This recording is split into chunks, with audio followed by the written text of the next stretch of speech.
Hello everyone and welcome back to my channel. This is Glossy Philosophy. My name is Jansen Binman. Make sure that you are subscribed to this channel and give this video a thumbs up because today we are doing an awesome video on Rene Russo's makeup look in the Thomas Cromwell Affair movie, so stay tuned. I've already washed my face and done my skincare, so let's get started with the tutorial. First, we are going to neutralize the face. I'm going to start with the NARS Tinted Smudge Proof Eyeshadow Base, putting that on my ring fingers and taking that from the lash line all the way up to the brow. And just making sure that anything that needs to be neutralized, any veins that are popping through, that is happening during this step. You can also bring it into a little bit of this little pocket right there. That also helps because it does have a little bit of a pink and a peach tint to it. So if you have severe darkness here, that can be a good way to also utilize one of your products. We're going to go with the Corrector from Bobbi Brown in light to medium Bisque. Just gently tapping that on anywhere where we have, again, any discoloration. For me, that's under my eyes, sometimes around my nose, but usually my nose is fine after a little bit of concealer. We are going to be using a liquid eyeshadow, so I feel comfortable going in with the rest of my complexion. So now we're going to start with the concealer, and instead of just drawing that onto my face, I'm going to put that on my ring finger and I'm going to split it. There's quite a bit of product there, and it might even be more than what I'm looking for at this particular moment, because remember, we always want to be working in really light layers, and sometimes it can feel like we just kind of gunk up any area that we don't feel our best about. And the important thing is to, again, work in those light layers.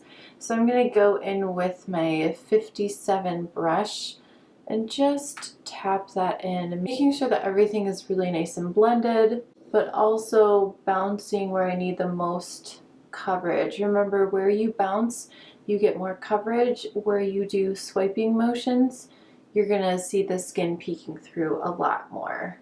Now we're going to go in with Seamless Skin Foundation from Lisa Eldridge. Using my 55, it's just one of those brushes that does the trick. Although I am really interested in getting Lisa's brush as well and just trying that out a little bit. It seems like it was inspired by the Chanel foundation brush, which I've had in the past and I didn't really understand how to use it on my own face. I like using it on others, and that's the key, right? When you watch these makeup tutorials and you go out and you purchase product, does it work for you, or do you need something that's a little bit fluffier, a little bit more domed? It's all about getting those resources and applying them to your own life.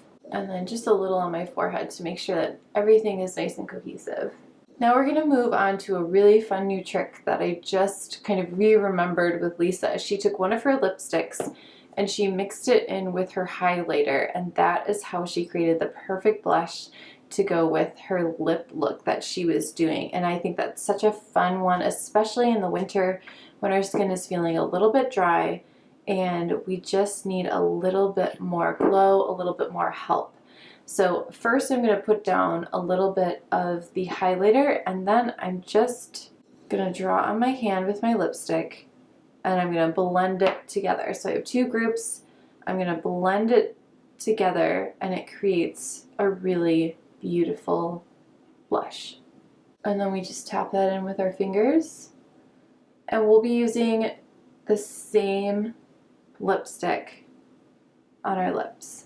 The nice thing about cream blush is it feels like it's a lot easier to control the level of coverage. So you just get this really nice natural flush, which is perfect for the Thomas Cromwell movie that we are drawing inspiration from.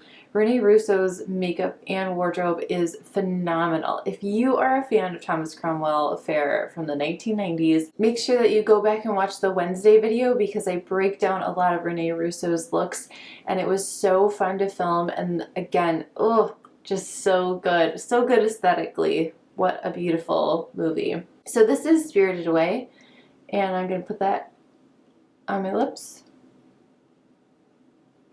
And then I'm going to take it down just a smidge with Muse Rene Russo's makeup always looks very natural. It feels very like somebody could have just done this themselves. It doesn't feel too makeup-y, but it feels very professional. She is a very elegant lady in the movie. So I think the key when you're doing that is to keep as much skin peeking through and just not going overboard in any one element, but still it's okay to have that hint of makeup. Now I'm going to go in with the Giorgio Armani eye tint, and this is just tried and true.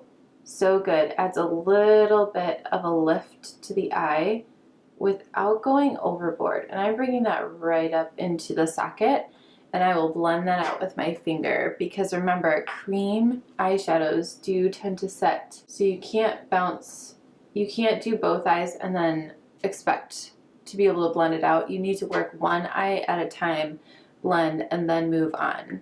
Just giving a little pop of something on the lid. It's still very professional looking, very elegant, and we're just going to add a little bit of neutral tones into the crease. I'm going to take my Sonia Kashuk tapered crease brush, go into Kid by MAC, and just put that right in the socket and then blend it into the crease. But you can see that that's adding just a little bit more dimension.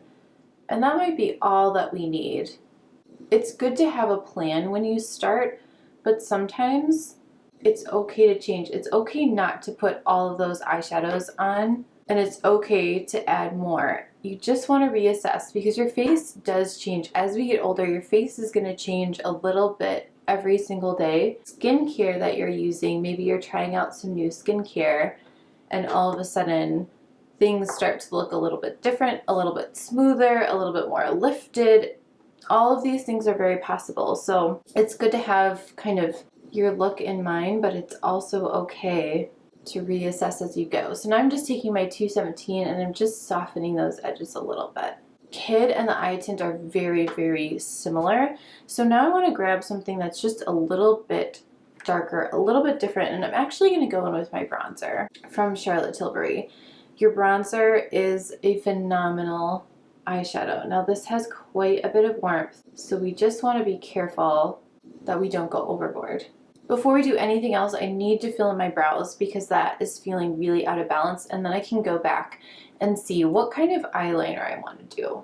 So brushing the hairs down and then filling in any gaps that I'm seeing. And just taking that spoolie that okay, we definitely need a separation between the lash line and what's going on with the eyeshadows. So I'm going to go in with my Satin Kajal liner, do a little bit of a tight line, and just to keep it nice and soft, I'm going to smudge this into my lash line. Pencils were very, very popular in the 90s, so this makes a lot of sense. That pencil into the lash line, I'm going to flip over and use that little sponge and just soften that. You can also do this with a Q-tip. You can do it with a brush, and it just softens that line. You get the depth at the lash line, but it's not so graphic like a liquid liner would be. So same thing on the other side. Now everything is making much more sense. Never forget about your liner and your mascara because they are going to help separate the whites of your eyes from the eyeshadow that you're doing.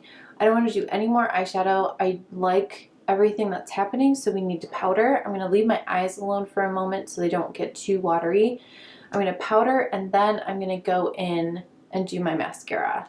It is totally fine to jump around and just hit the areas that you need to hit and give breaks where you need to. So I'm going to take the 110 from BK Beauty, which is a concealer brush, but remember, it is synthetic, so you can use it for powder, and I'm just using my Ambient lighting powder.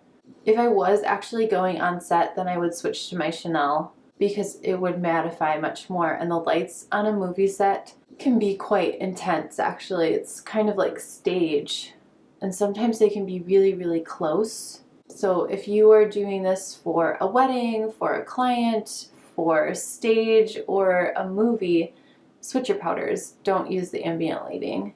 Ambient lighting is great for every day, but I wouldn't necessarily say on film when you have to reapply quite a bit and you need that mattification on the skin. I'm going to add just a little bit of bronzer too with my BK Beauty bronzer brush because Rene Russo has like the most incredible cheekbones. Everyone always talks about Angelina Jolie, but I forgot how sculpted Rene Russo's face is. She has just like this incredible bone structure. So we need to kind of sculpt up the face. You can really go for it with a smaller brush, but if I do that, it starts, because of my face shape, it does start to look a little drawn on. And again, we are going for more of a inspired look rather than a literal look. So now we are ready for the lash line. She's not wearing falsies. It doesn't look like at any point. However, we are going to amp up the lash line with the DIOR 3D Maximizer just to give us a little bit of extra oomph. And then going in with the Smokey Eye Mascara from Bobbi Brown. And again, really getting into those roots. And then just lightly tapping that lower lash line, but that makes a huge, huge difference when you add the mascara in. And that is the finished look. Thank you guys so much for watching this Rene Russo Thomas Cromwell Affair inspired makeup tutorial. This one is great for every day.